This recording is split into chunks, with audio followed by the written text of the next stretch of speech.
आज तो big boss का फिनाले है, मुझे तो बेसब्री से इंतजार है उसका। नहीं नहीं नहीं, आज मेरे सीरियल का बड़ा ही तगड़ा एपिसोड आने वाला है, मैं तो वो देखूंगी। नहीं, आज इंडिया पाकिस्तान का मैच है, मैं वो देखूंगी। नहीं, आज मेरी फेवरेट मूवी आने वाली है, मैं तो वही देखूंगी।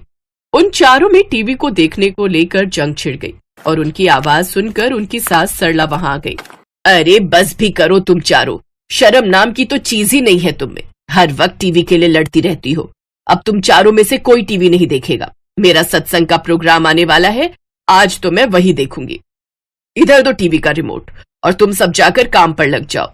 सरला उनसे रिमोट ले लेती है और अपनी पसंद का टीवी देखने बैठ जाती है।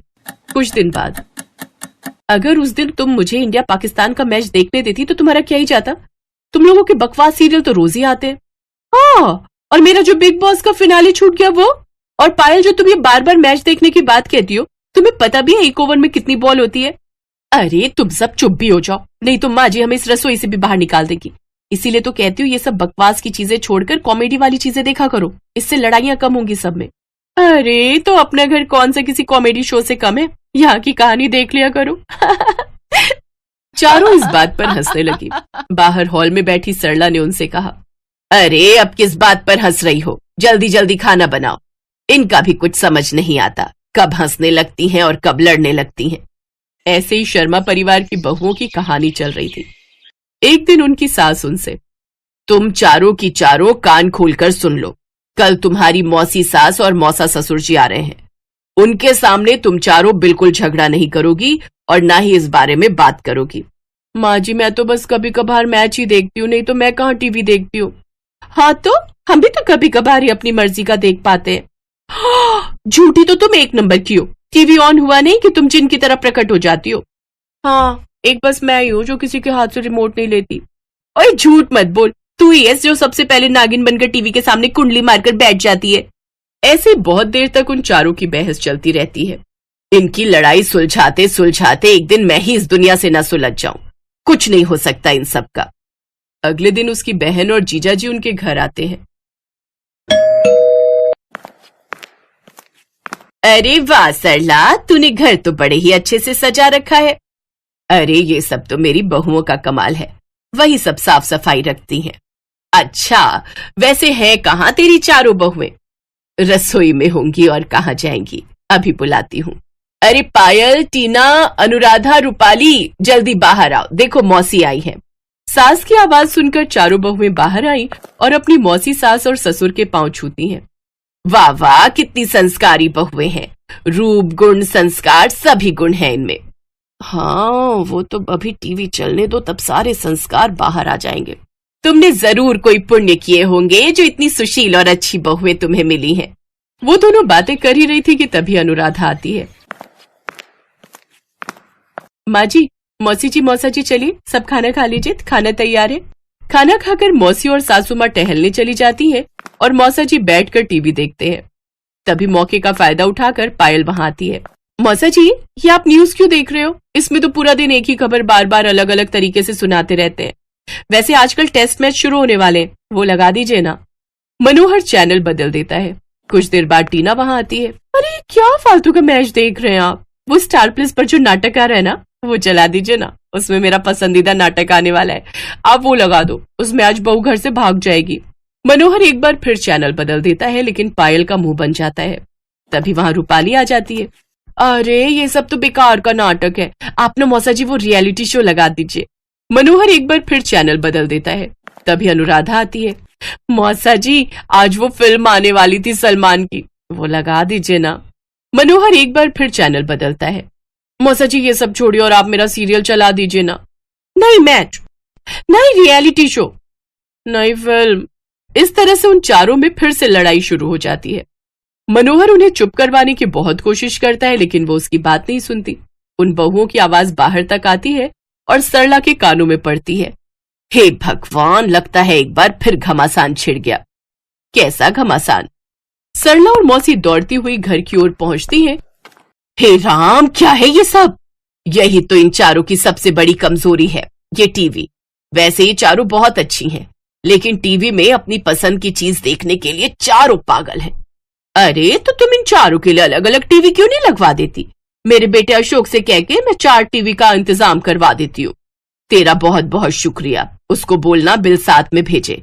बेटों से कहकर अकाउंट में डलवा दूंगी। अगले दिन मौसी मौसा अपने अपने घर चले जाते हैं और इधर अब चारों बहुओं के कमरे में अलग अलग टीवी होता है, लेकिन उन्हें वो टीवी देखने में मजा नहीं आता। वो सभी कुछ न कुछ मिस करती हैं। अगले दिन सरला अपने कमरे में होती है और उसे हॉल से चिल्लाने की आवाज आती है। वो जल्दी से बाहर आती है। अरे अब क्यों लड़ रही हो तुम सब? अब तो तुम सबका अलग अलग टीवी है। नहीं माँ जी, हमें अब अपनी अपनी पसंद का टीवी 20 मिनट से ज्यादा देखने की आदत नहीं है, और बिना झगड़ा किए तो बिल्कुल नहीं। इसीलिए अब हम इसी टीवी पर देखेंगे, लेकिन सबसे पहले मेरी मर्जी का चलेगा। नहीं मेरी नहीं, मैं अपनी पसंद का देखूंगी। तो मैं कौन सा सबकी शक्लें देखने आई हूँ? मैं देखूंगी अपनी मर्जी का। अरे तो ये सब तुम मेरा इतना खर्चा करवाने से पहले बता देती। लेकिन उन चारों को आपस में लड़ने से फुर्सत ही कहाँ थी जो वो सरला की बात सुनती। सरला बेचारी एक हाथ में रिमोट और एक हाथ अपने सर पर रखकर सोफे पर बैठ जाती है, और उसकी चारों बहुएं अभी भी लड़ने में लगी हुई थी।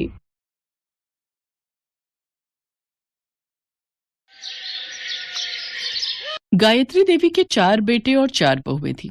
पहले और दूसरे नंबर की बहुएं अमीर खानदान से आई थीं और तीसरे और चौथे नंबर की बहुएं गरीब परिवार की थीं।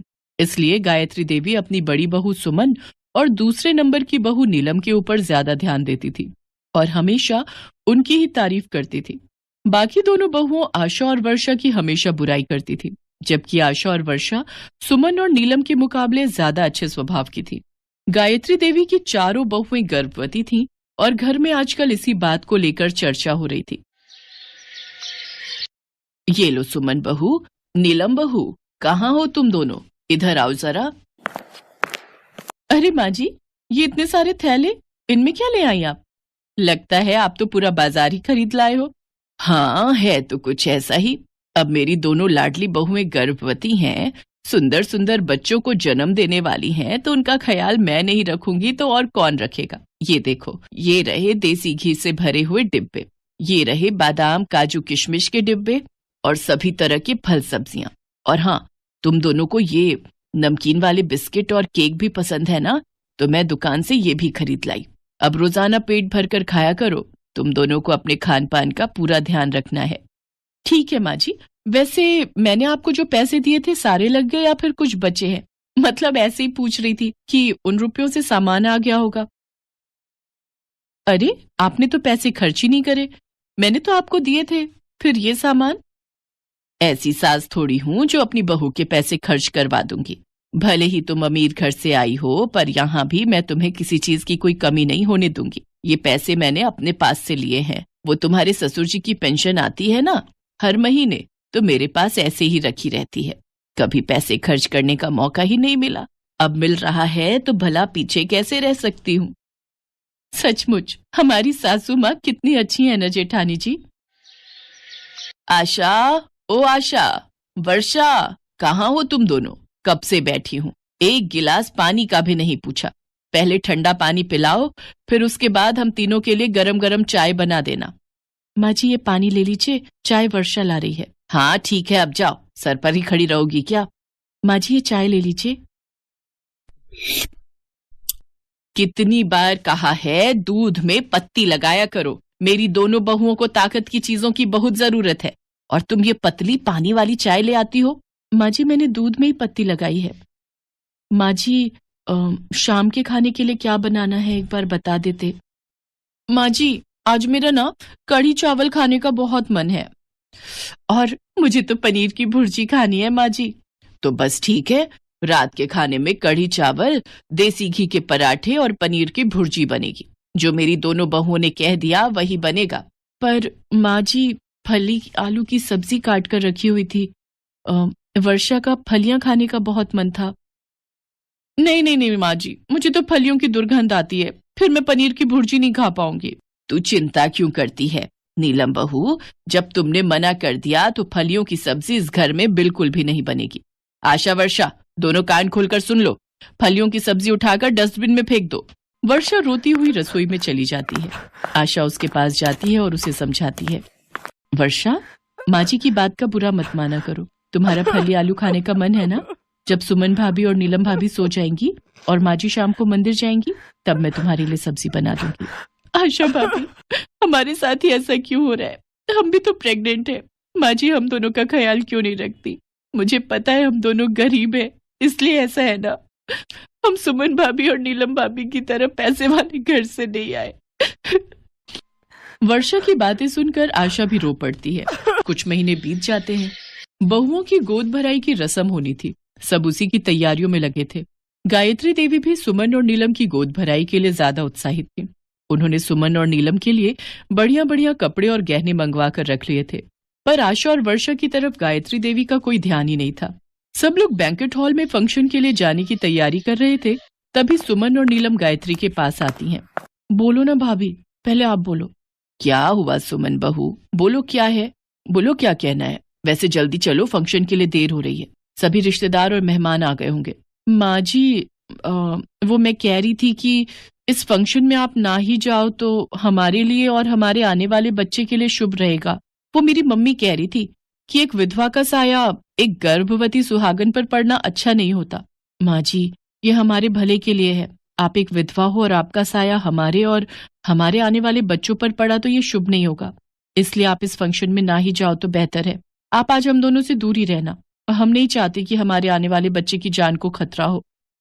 सुमन और नीलम की बातों को सुनकर गायत्री देवी को एक धक्का सा लगता है और उनकी आंखों में से आंसू बहने लगते हैं।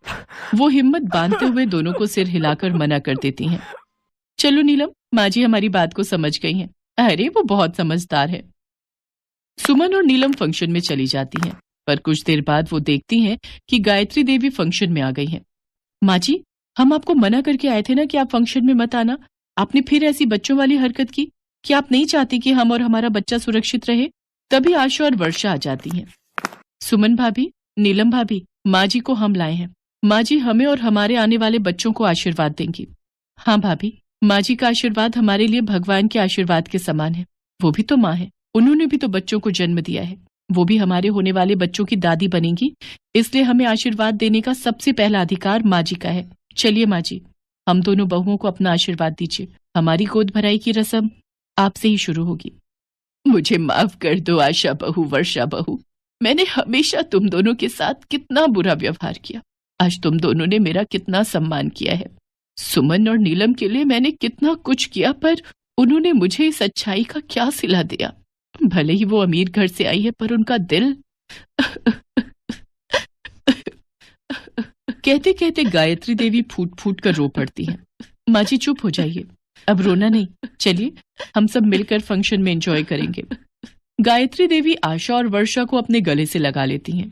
उस दिन से गायत्री देवी आशा और वर्षा को बहुत प्यार करने लगी। वो चारों बहुओं में बराबर ही समानता रखती थी। जिसके हिस्से का काम है उसी को करना है। ये नहीं कि सुमन और नीलम अमीर हैं तो उन पर ज्यादा ध्यान दें, ऐसा कुछ नहीं था। आगे भी चारों बहुओं और चारों बहुओं के बच्चों में भी गायत्री देवी ने समानता रखी। ये देखकर आशा और वर्षा बहु खुश थी।